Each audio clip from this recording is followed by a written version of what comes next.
Hello everyone, welcome back to my YouTube channel. मैं हूं पूनम राजपूत और आप देख रहे हो पूनम रिएक्ट्स। और I hope you all are doing good और आप घर में होंगे, सेफ होंगे, अच्छे होंगे। कमेंट बॉक्स में कमेंट करके ज़रूर बताइएगा कैसे हैं आप सब। आज की जो हमारी वीडियो होने वाली है उसका टाइटल है ये इर्तुगरुल गाजी। जो सीरियल आया है, ड्रामा जो आया है, उसी के ऊपर है। ये ड्रामा जो है पाकिस्तान में बहुत ज़्यादा पसंद किया जा रहा है। उसी से एक वीडियो है, उसी से रिलेटेड वीडियो है कि आखिर क्या ख़ास है इस ड्रामे में कि दुनिया इसकी दीवानी है। तो देखते हैं कि क्या है इस ख़ास इस ड्रामे में जो इतना पसंद किया जा रहा है, ट्रेंडिंग में चल रहा है पाकिस्तान में, मतलब बहुत ज़्यादा, और भी कंट्रीज़ में बहुत ज़्यादा पसंद किया जा रहा है। तो देखेंगे इसके ये वीडियो। इसकी ऑलरेडी इसकी मैं एक सॉन्ग भी कर चुकी हूँ, सॉन्ग नहीं मिस साउंड ट्रैक वो भी कर चुकी हूँ। और हिस्ट्री जो इन्होंने बताई थी तारिक मौलाना तारिक जमील जी ने, उसकी भी वीडियो कर चुकी हूँ। अगर आपने नहीं देखी जाके देखिएगा ज़रूर। तो स्टार्ट करते हैं अभी इस वीडियो को कि कैसी है ये वीडियो। ओरिजिनल वीडियो का लिंक आपको मिल जाएगा मेरे डिस्क्रिप्शन बॉक्स में। ओरिजिनल क्रिएटर को सपोर्ट ज़रूर कीजिएगा और अगर आप चैनल पे नए हैं तो चैनल को सब्सक्राइब कीजिए, वीडियो को लाइक कीजिए, शेयर कीजिए फ्रेंड्स एंड फैमिली के साथ। तो स्टार्ट करते हैं वीडियो, बाद में करेंगे बातें। बिस्मिल्लाहिर्रहमानिर्रहीम।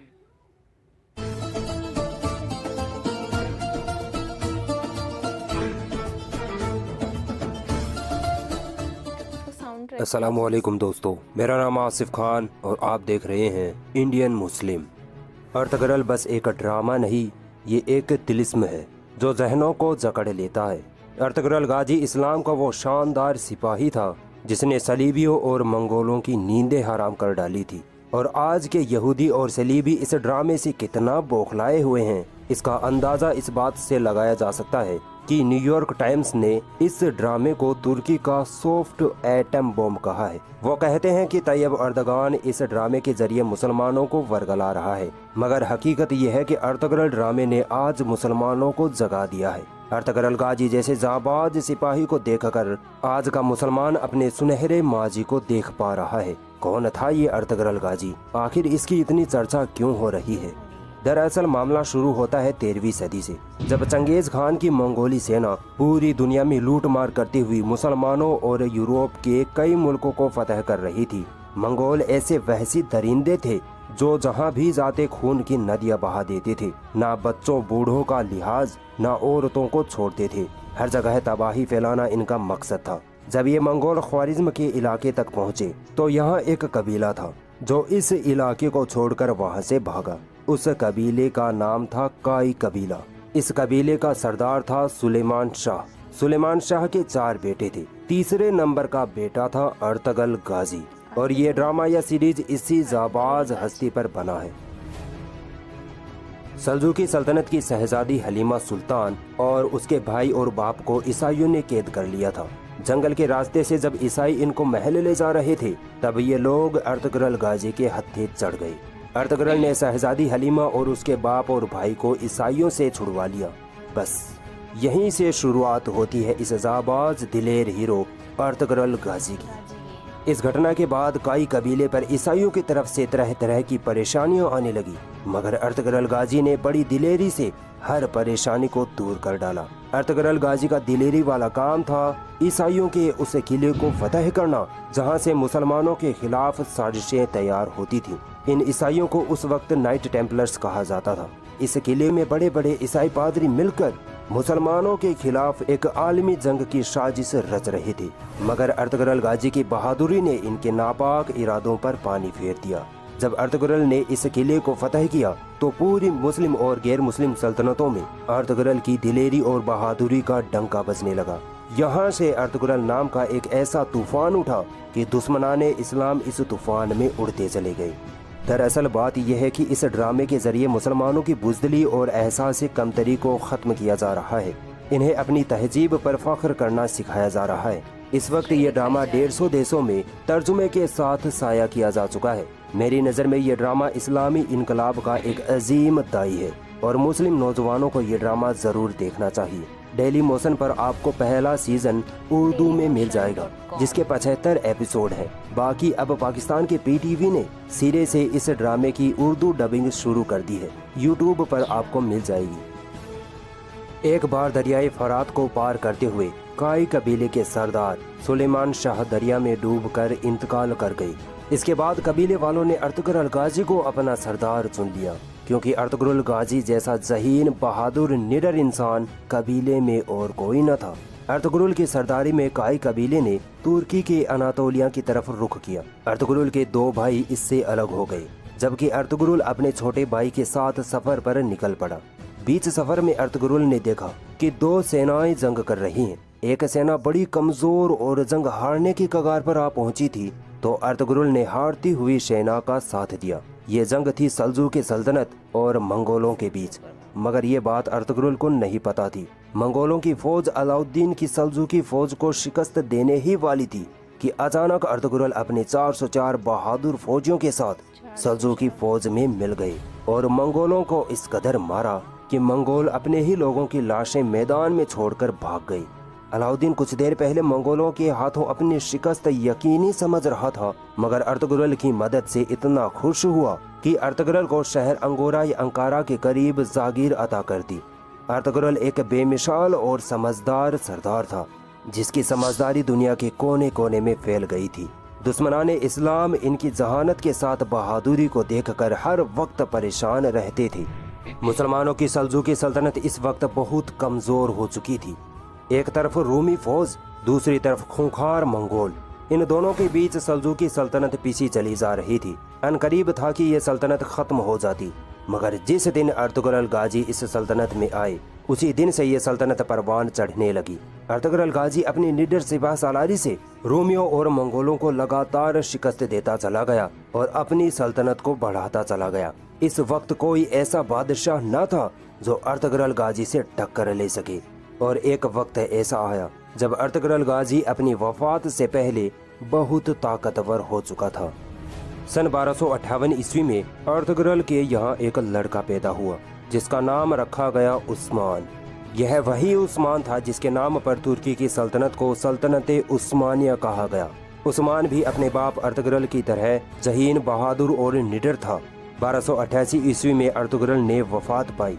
उसके बाद सन 1299 ईस्वी में अर्तुगरुल का बेटा उस्मान अपने बाप की गद्दी पर बैठा। उस्मान में एक तरफ दीनदारी और दूसरी तरफ बहादुरी बहुत ज्यादा थी। उस्मान इस कदर अपनी ताकत को बढ़ाता गया कि कुछ ही सालों में 3 बर्रे आजमों में सल्तनत उस्मानिया का परचम लहरा गया। उस वक्त सल्तनत उस्मानिया में 40 देश आते थे और ये सल्तनत 1923 तक जमी रही। कई सुल्तान आए जिन्होंने इस सल्तनत को कायम रखा, मगर 600 साल बाद फिर ये सल्तनत उस्मानिया बुराइयों और कमजोरियों का शिकार होने लगी। 1923 में इस सल्तनत को एकदम से खत्म कर दिया गया। जब पहला विश्व युद्ध हुआ तब दुनिया 2 हिस्सों में बंट गई। एक तरफ कुछ देश बर्तानिया के साथ आ गए, जिनमें अमेरिका, रूस, फ्रांस आदि थे, और दूसरी तरफ तुर्की के साथ जर्मनी और कुछ देश थे। मगर फिर तुर्की का उस वक्त का जो सुल्तान था वयुद्दीन, उसको साजिश के तहत देश से निकाल दिया गया।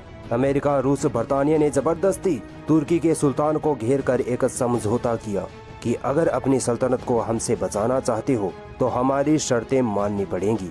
और वो शर्तें थी ये 100 साल का समझौता, जिसे कहते हैं समझौता लोजान।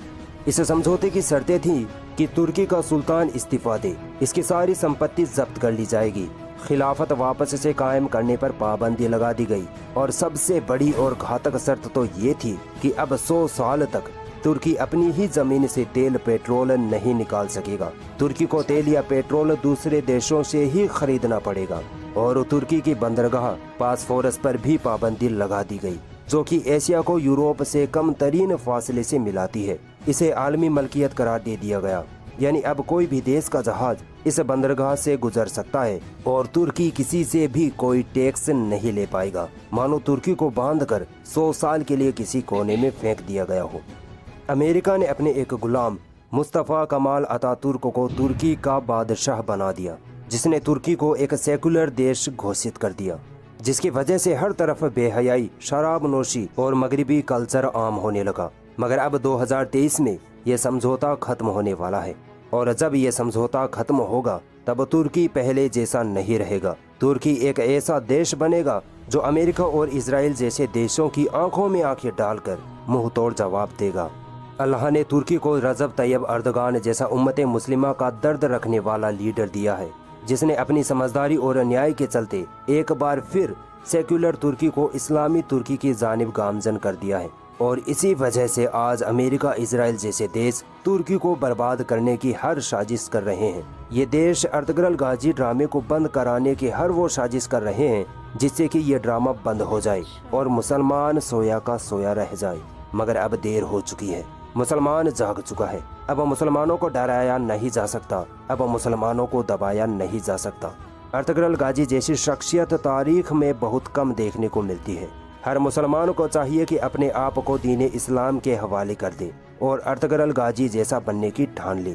यकीनन आज की जालिम दुनिया जमकर मुसलमानों के खिलाफ साजिशें कर रही है, मगर अब मुसलमानों को इन साजिशों को नाकाम करना होगा, वरना पिटते रहोगे और मिटा दिए जाओगे। अगर ये वीडियो आपको पसंद आई तो इस वीडियो को लाइक ज़रूर करें और भी ऐसी तो वीडियो की मैं बात करूँ तो काफ़ी अच्छे से इन्होंने एक्सप्लेन किया है, काफ़ी अच्छे से। वो जो अगर ड्रामे की मैं बात करूँ तो ये एक हिस्टोरिकल ड्रामा हम लोग बोल सकते हैं।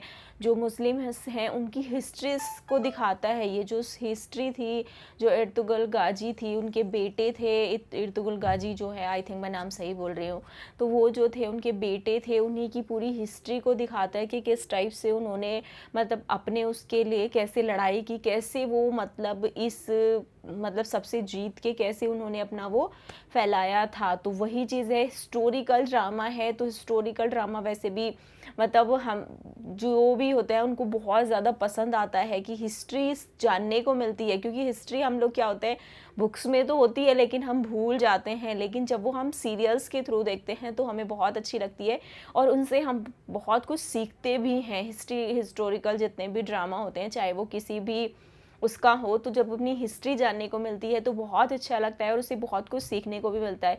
और इसीलिए ये ड्रामा इतना पसंद किया जा रहा है क्योंकि ये हिस्टोरिकल ड्रामा है। ड्रामे बहुत सारे होते हैं जो नॉर्मली एक वो होते हैं कि ऐसे ही बना दिए जाते हैं, मतलब जो मन में आया एक स्टोरी बनाई उसके ऊपर, लेकिन जो हिस्ट्री से रिलेटेड बनाए जाते हैं वो जहाँ तक मुझे लगता है बहुत ज़्यादा पसंद किए जाते हैं, बहुत ज़्यादा लोगों को पसंद आते हैं क्योंकि वो उनकी हिस्ट्री को दिखाते हैं। ऐसा ही ये ड्रामा है और काफ़ी इसीलिए काफ़ी ज़्यादा पसंद किया जा रहा है पाकिस्तान में। और जैसे इन्होंने बताया है, पाकिस्तान में नहीं हर कंट्री में, जितनी कंट्री में ये चल रहा है बहुत ज़्यादा पसंद किया जा रहा है। पाकिस्तान में तो बहुत ही ज़्यादा पसंद किया जा रहा है जहाँ तक मुझे बताया गया है, मुझे पता चला है। और उर्दू में इसके वो भी चल रहे हैं, अभी वहाँ का चैनल है जो इसको उर्दू में दिखाने लगा है। यूट्यूब पे भी ये मतलब अवेलेबल है, मैंने तो नहीं देखा है, बट आप लोग बोलेंगे तो जल्दी ही देखूंगी। बट जैसे इन्होंने बताया काफ़ी अच्छे तरीके से इन्होंने उनकी हिस्ट्री को समझाया है।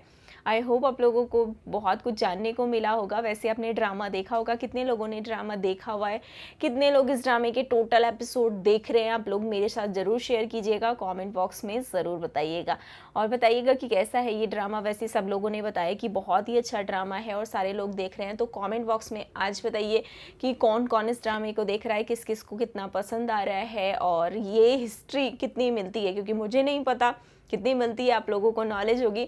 आप लोग मुझे बताएंगे कि ये हिस्ट्री इन्होंने सही बताई है नहीं बताई है, कितना इस वीडियो में सही था, कितना गलत था, क्या था, जो भी है सारा कुछ मुझे कमेंट बॉक्स में ज़रूर बताइएगा। तो आज के लिए बस इतना ही। मिलूंगी आपसे एक बहुत ही अच्छी वीडियो के साथ, नेक्स्ट वीडियो के साथ। और किसी वीडियो का सजेशन हो और किसी वीडियो के ऊपर अगर आप रिएक्शन चाहते हैं तो आप मुझे इंस्टा पे लिंक दे सकते हैं। इंस्टा से मैं वीडियोस ले लेती हूँ और आपके सजेशंस पे ही वीडियो बनाती हूँ, तो इंस्टा पे जल्दी जल्दी मुझे फॉलो कीजिए और वहाँ पे मुझे अपनी वीडियोस के लिंक दीजिए। तो आज के लिए बस इतना ही। मिलूंगी आपसे बहुत अच्छी वीडियो के साथ, तब तक के लिए हंसते रहिए, मुस्कुराते रहिए, देखते रहिए पूनम रिएक्ट्स।